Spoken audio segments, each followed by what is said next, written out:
کدام یک از گزینه‌های زیر در خصوص اعتراض به قرارهای صادر از دادسرا صحیح نیست؟ یعنی شما تمام قرارهای صادر از دادسرا رو و اعتراضشون رو باید حفظ بشه که بتونید به این سوال جواب بدید.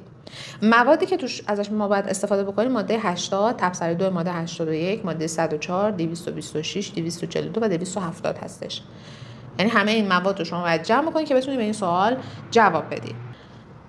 گزینه 1 گفته قرار توقف تحقیقات به تقاضای متهم. بچه‌ها توقف تحقیقات رو توی ماده 104 اگر نگاه بکنید در واقع راجع به مواردی صحبت میکنه که توی جرایم تعزیری درجه 4 تا 8 مرتکب ما معلوم نمیشه و 2 سال تمام هم از وقوع جرم میگذره و با موافقت دادستان بازپرس ما میاد قرار توقف تحقیقات صادر میکنه.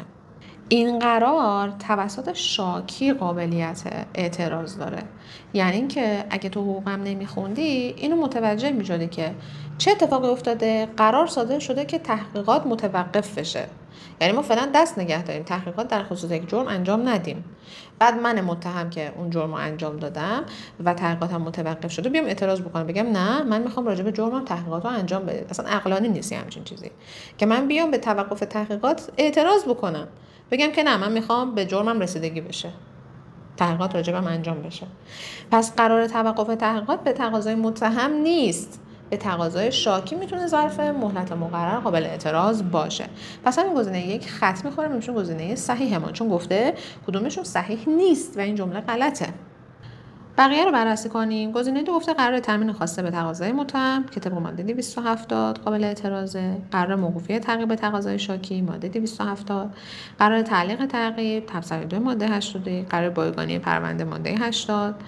قرار منع تعقیب به تقاضای شاکی 270. بازداشت موقت به تقاضای متهم 270. قرار وثیقه منتهی به بازداشت به تقاضای متهم 226. قرار اناطه به تقاضای شاکی 270. قرار تامین خواسته به تقاضای متهم ماده 270.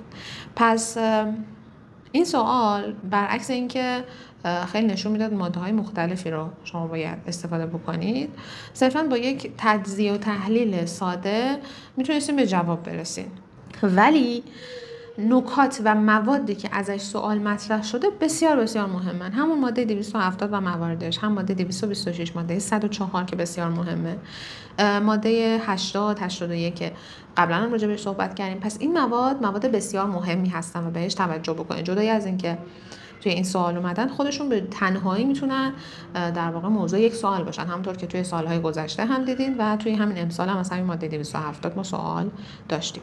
پس سوال 92 گزینه 1.